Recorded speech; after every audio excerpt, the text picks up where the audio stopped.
Bom, primeira atualização do Gladius, depois do seu lançamento, e já vai um disclaimer. Não, essa atualização não é para ele operar mais. É ao contrário, para ele operar menos. Tá? A ideia do Gladius é trazer segurança e tranquilidade nas operações. Então, desde o início, o objetivo sempre foi ser conservador e entrar nas melhores operações. E um outro disclaimer para quem contrata uma ferramenta dessa é que resultados passados não garantem resultados futuros. Então, tudo que a gente faz é baseado em análise estatística. A gente se posiciona tentando pegar o mesmo movimento que aconteceu no passado. Isso tudo com base nos dados que são passados aqui pela corretora. Disclaimer feito, eu vou falar um pouquinho sobre esses dois backtests que estão aqui na sua tela. Essa aqui é a versão do robô que está com todos os assinantes e essa aqui é a versão que vocês estão recebendo hoje. Então, primeiramente falando do backtest, o que eu fiz? Peguei aqui o prazo de um ano, de 1/9 de 2024 a 31/8 de 2025. Coloquei aqui o risco, pausar e zerar às 17h45, tá? Que isso aí já foi passado para vocês sobre a nossa estratégia. E esses são os resultados que deram nas duas versões. E aí eu vou falar um pouquinho dessas atualizações. A primeira atualização se refere à estratégia E1. Eu já tinha comentado que ela é uma estratégia um pouco mais agressiva e que já estava prevista uma melhora dela. Então o que eu fiz? Ela era uma estratégia 1 para 1, né? Sem trailing stop. E agora ela tem aqui o trailing stop, ela já vem com o trailing stop ativado, mas caso você queira trabalhar com alvo, é só colocar aqui não, e aí segue. Estando aqui em sim, ela vai trabalhar com trailing stop. Então ela não é mais uma estratégia tão agressiva, é uma estratégia mais conservadora, mais ou menos na linha das outras. Porém, o stop loss dela ainda é o maior. Mas agora ela, além de mais assertiva, ela consegue carregar mais a operação e não sair com 6,5 pontos como saía anteriormente. Outra atualização é que eu tirei algumas coisas que eu acho que mais atrapalhou do que ajudou, como a questão dos filtros adicionais e a parametrização de trailing stop, como quantos pontos a favor da operação ele ativa e qual a distância que ele fica atrás do preço. Eu acho que esses parâmetros aqui não agregou, então eu resolvi tirá-los, tá? Deixar essa parte de parametrização mais limpa. E além disso, o robô voltou a ser bloqueado para o Dolphoot, então não vai rodar em outros ativos. Por quê? Porque ele foi baseado nesse ativo. Em outros ativos, dificilmente vai funcionar. Para que funcione, eu precisaria fazer uma análise bem mais aprofundada de outros ativos, preciso de mais tempo. Então, eu preferi não liberar mais essa versão aberta para vocês, tá? Então, agora ele volta a ser bloqueado para o Dolphoot. Outra atualização que eu fiz foi juntar a estratégia E5 com a estratégia E10. Por quê? Porque elas são basicamente o mesmo tipo de estrutura, o mesmo stop loss. Então, para eu aproveitar o slot aqui do E10, eu juntei a E10 com a E5. Então, essas duas viram o E5. E aqui na E10 eu entrei com uma nova estratégia. Uma estratégia que consegue pegar movimentos bem longos. Como, por exemplo, aqui, vamos ver aqui, tem uma operação aqui, duas operações bem bacanas aqui para mostrar para vocês. Ó. Dia 16/12.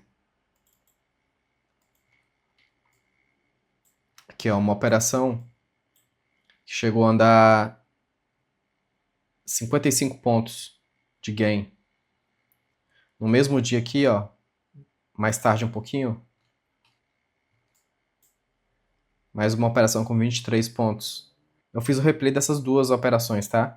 Ambas foi em notícia, mas nessa segunda aqui deu uma spreadada maior e aí ele chegou a entrar na operação aqui assim mais ou menos, ó, então com a diferença de 4 pontos. Mas mesmo assim deu uma operação muito boa, tá? Então dois movimentos bem bacanas num dia só. Então essa aqui é a estratégia E10 que entrou agora. Outro detalhe também é aqui no Stop Offset. Que é o Stop Offset antes era 7. E aí eu passei ele para 15, que é o padrão que vem no Profit, tá? Se você for olhar ali na ordem Oco, ele está lá com 30 ticks, né? O que no mini dólar seria 15 pontos. Então, para acompanhar esses movimentos grandes de notícia, a melhor configuração foi aqui, como no nativo do Profit, tá? 30 ticks ou 15 pontos. Então, vamos comparar aqui as diferenças entre as duas versões. A versão que vocês têm aí e essa nova versão que está entrando agora. Então, a primeira diferença aqui é no saldo líquido total, no financeiro, né? Aqui a gente saiu de 180 para 206. Isso com o lote do cheio. Como vocês já sabem, para saber o valor do mini, é só dividir por 25. 206, 503 dividido por 25. dá esse resultado. E como eu indico vocês trabalharem com no mínimo 2 minis para valer a assinatura, né, para justificar a assinatura do robô, vezes 2, esse aqui seria o valor bruto nesse prazo de 1 ano. Fora isso, tivemos um aumento aqui no fator de lucro de 2,12 para 3,76, uma redução significativa da quantidade de operações, ó, de 294 para 176, então uma redução de mais de 100 operações. Isso significa menos custos envolvidos e menos exposição ao mercado. Aqui também você pode ver que o percentual de operações vencedoras passou de 61,90 para 67,05. Então, um percentual muito bom, com um fator de lucro muito bom também. Outro detalhe bacana é aqui, ó, na maior sequência vencedora. Antes era 9, agora passou para 12. Maior sequência perdedora passou de 7 para 4.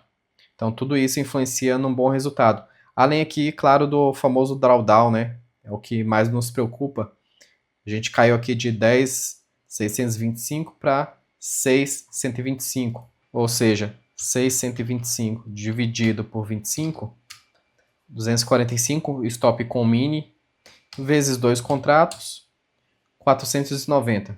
Então, se você está trabalhando com a margem de 2.000, ou seja, R$ 1.000 para cada mini, menos 490, seu saldo na corretora ainda daria para você operar tranquilamente e voltar a recuperar esse drawdown que foi o maior dele no período. Então, para fins didáticos, nessa nova situação aqui que a gente tem,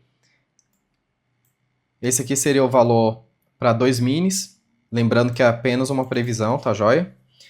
Vamos calcular aqui o que a gente teria pago de taxas e emolumentos, que é 2,38, essa média nessa data que a gente está gravando o vídeo, vezes 2, certo? 2 mini contratos, vezes 176 operações. Daria esse valor de taxas. A mensalidade do robô, não sei quando é que você vai estar vendo esse vídeo, mas vamos colocar aqui 297 vezes 12, 3.564. O valor mensal do módulo de automação da Nelogica, que é R$ 99,00 se for pago mês a mês, né? Se você contratar, se eu não me engano, acho que bianual, sai numa média de R$ 59,00. Tá? Mas vamos considerar aqui os 99 vezes 12, 1.188. E aí vamos considerar que você está operando numa corretora que te dá a plataforma grátis, Profit Pro, e não cobra corretagem. Então vamos fazer uma simulação aqui de quanto teria sobrado líquido nesse período aqui que a gente simulou de 12 meses, certo? Então vamos lá, 16.520 e 24 menos 20% de imposto, ficaria 13.216 menos 837,76 de taxas, menos a mensalidade do Gladius, menos a mensalidade do módulo de automação da Nelogica. Esse aqui seria o saldo líquido aproximado. Ou seja, considerando uma margem de R$ 1.000 por cada mini, então 2.000 para 2 mini, aqui mostra que o robô fez nesse período quase 4 vezes a margem alocada na corretora. E se você considerou a margem de 2.000 por mini, que é o que eu recomendo para você ficar mais tranquilo nas operações, esse saldo líquido aqui corresponde praticamente ao dobro da margem alocada na corretora no período de 12 meses. Então é um resultado muito bacana, sempre lembrando que resultados passados não garantem resultados futuros. Mas essa é a atualização que eu quis trazer aqui para vocês nessa semana. E como eu comentei, o Gladius está em processo de melhoria contínua. Por quê? Porque ele ainda não está com todas as estratégias alocadas nele. Então o que eu espero de resultado nas próximas atualizações é aumentar em pelo menos 25% esse resultado desse período aqui de um ano para trás. Então é essa atualização que eu quis trazer aqui para vocês de imediato. Grande abraço e até o próximo vídeo.